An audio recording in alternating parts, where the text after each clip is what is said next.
And coming into the harbour now is the Analoid. It's going to be my vessel for the next 2 hours as CJC takes the helm and we go looking for dolphins around Newquay. And what a nice day it is too for it. Nice calm seas. Unfortunately, my dear doesn't do boats. Louise and Joseph don't want to come either. Because we're going to be out there for 2 hours, it might get a little bit boring for them, perhaps, I don't know. Let's get out of here, shall we?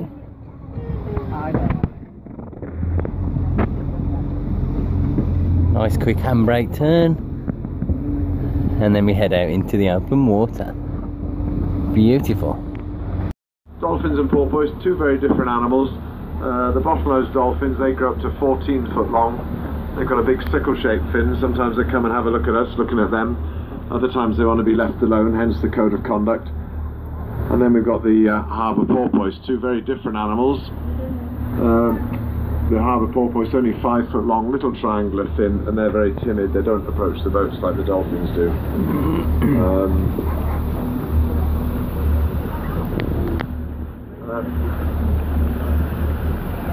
Whenever we go to sea now, the skippers of Newquay follow a strict code of conduct and minimise our disturbance on the wildlife we bring you out to sea.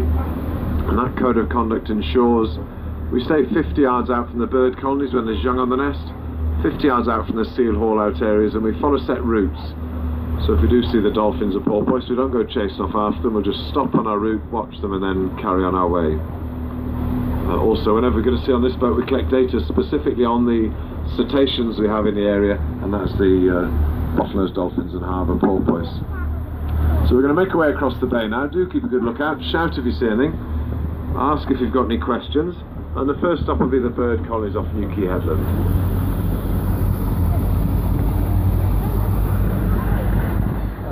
Up on this colony now, most of them are out to sea at the moment. They were all on the ledges, the razorbills and guillemots, yesterday. They've headed out to sea to forage and feed. They haven't laid their eggs yet. But this colony, the kittiwakes are the noisy, delicate little gulls we've got here, and then the empty ledges will be full of razorbills and guillemots. So May, June, early July is the best time to see the bird colonies. As well as razorbills, guillemots and kittiwakes, we get black-backed gulls, herring gulls, fulmars, shags, cormorants, peregrine falcons, oyster catchers, ravens, choughs, all nesting on the headland. 2 seals out there, basking on the rocks. I think he said it was hauled. Did he say hauled out? Yeah, hauled out. Yeah. On the right here we've got these 2 seals. We've got Atlantic grey seals here. It's quite easy to tell them apart, the males and the females. The males are larger, darker, with a big bulbous nose, big rounded nose. The females are smaller, lighter, and they've got a straight nose. Fences, but also would act as an enclosure for any livestock they were keeping. And this is the island on the left onto which the settlement came. Just behind the island, little shingle beach, seal pupping beach. As I said, late August, early September, the seals will haul out here, give birth to their pups. And here at Cwmtydu, Castell Bach, you can watch the seals raise their young without disturbing them from the cliff path above the beach.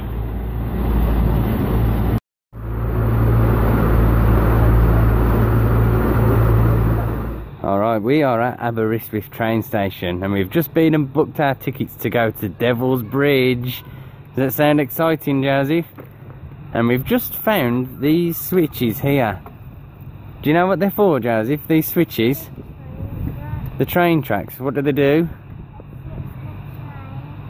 Let's switch the train tracks. Okay. So what? How do we have to change them if we want to change the track to somewhere else? You have to switch them. You have to pull them down, yeah?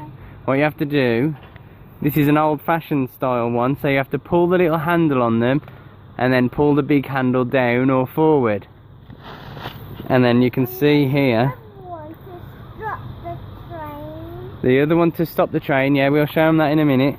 Inside the train. As you can see, the various clasps and hitches where it works both sides of the track. You can see it goes underneath and moves those brackets there. I don't know what the actual term is. And it's, you know, it's just a genius yet simple way of changing the contacts and changing the tracks. It's quite a narrow gauge railway by the looks. And this, they're what, Joseph? Coal trucks. Yeah? What's that? It looks like a little trolley. What they do, they put everybody's bags or whatever they want to put on there, and then they all pull that.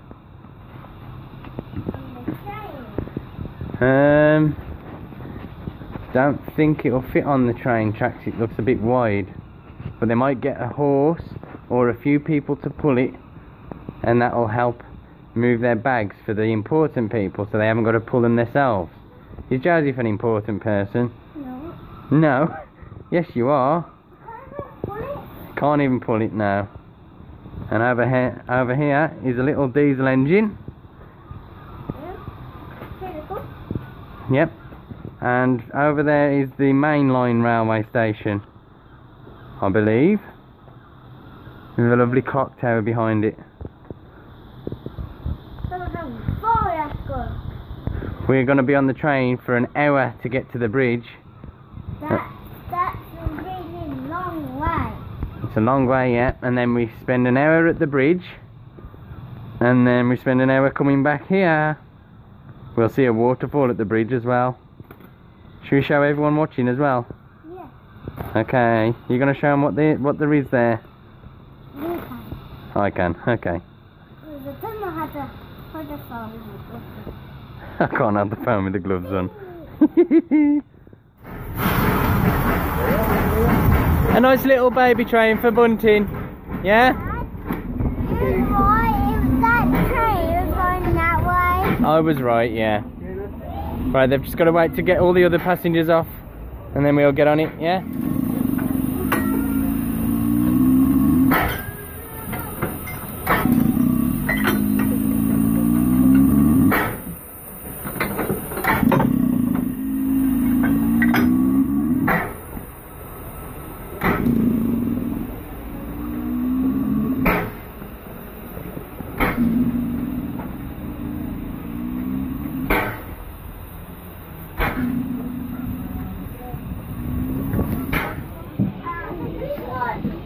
Yay!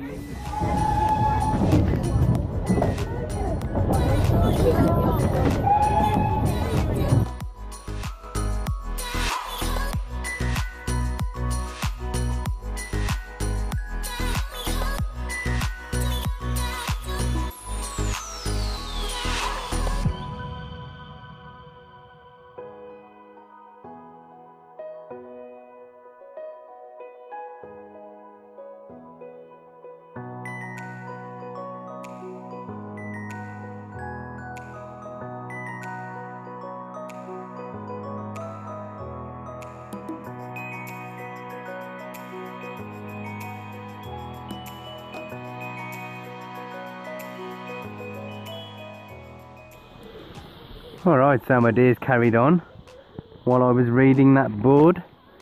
Coming up will be a clip covering the factual fact of factualness, telling you all about Devil's Bridge and its original story and where the myth comes from. You can skip it by just double tapping right. It's about 30 seconds long, and I hope you find it as interesting as we do.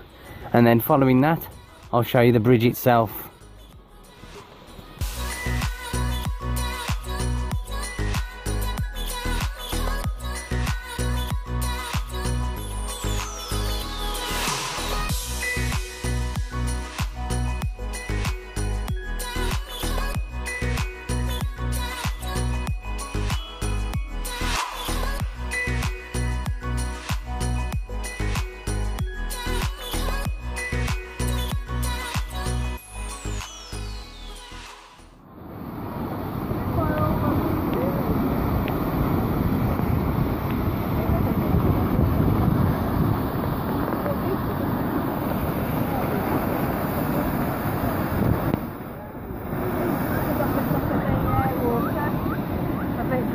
for Devil's Bridge.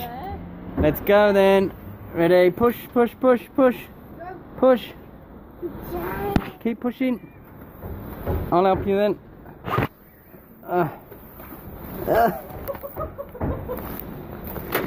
How to save 50? We've saved £1 by cheating the system. Yes. 2 for 1. Now watch my dear squeeze in. Come out the way, Joseph, because she's probably going to pop out the other side. Come on then, Lou. Get your trolley token in. There you go. We didn't have a 4-year-old in front of you. Let's go see the devil. Let's go see the devil.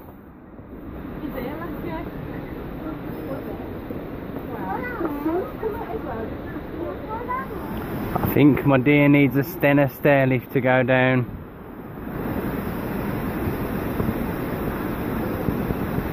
There she goes.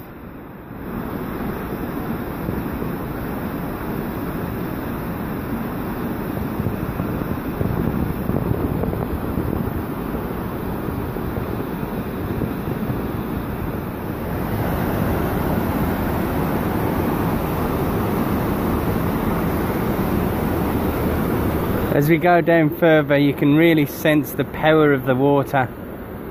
It's getting a lot louder, a lot steeper, and a lot more dramatic. Look at that swirl there as it curves around the rocks.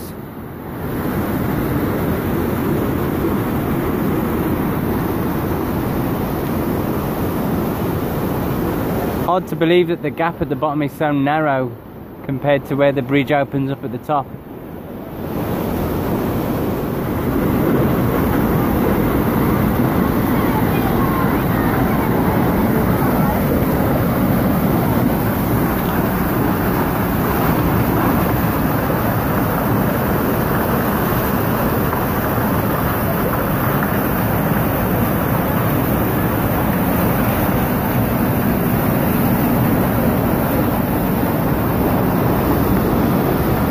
Okay, Bunting, you like it?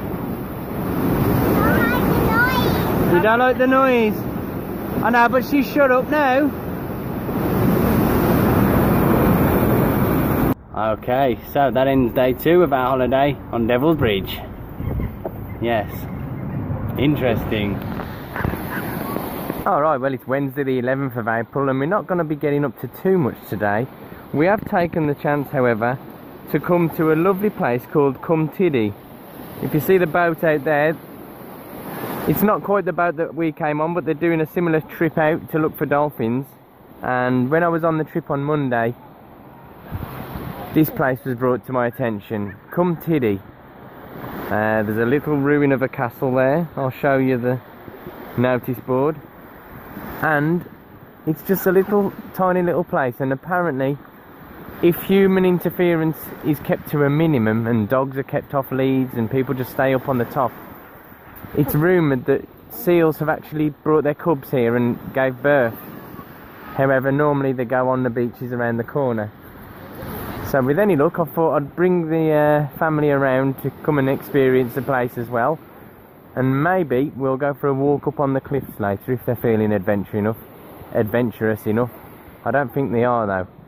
And I also want to take the opportunity to let you all know that it's my dear's birthday today. So if you can all say happy birthday, dearie. And it's also Louise's birthday on Friday and my birthday next Tuesday, I believe, if it's Tuesday the 17th.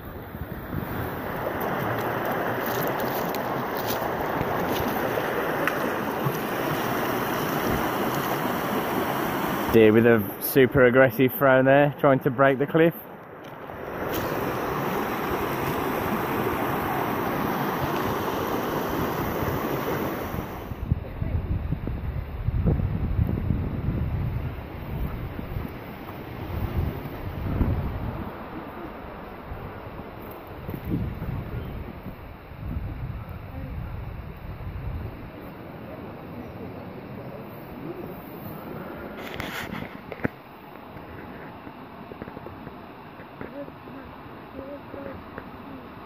It's an old lime kiln, not a castle. It roasted imported limestone to make fertiliser. The beach enabled ships to land cargoes of salt, coal and limestone until the 20th century. There was no other way to transport heavy goods into Cardigan.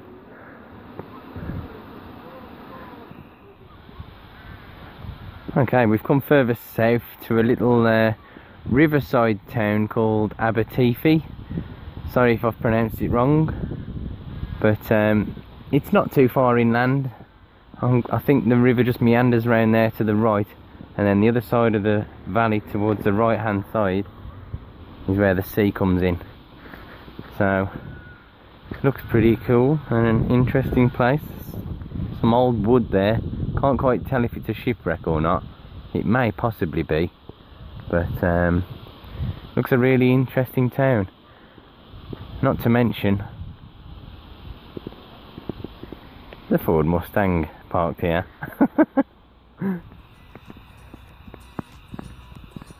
Well, Thursday dinner time is the day we're vacating the premises, so we've sent them down the park while we've been packing the car up and everything. Now we're going to go back, have some dinner and get back to Wolverhampton. Thank you for sharing our little holiday video with us.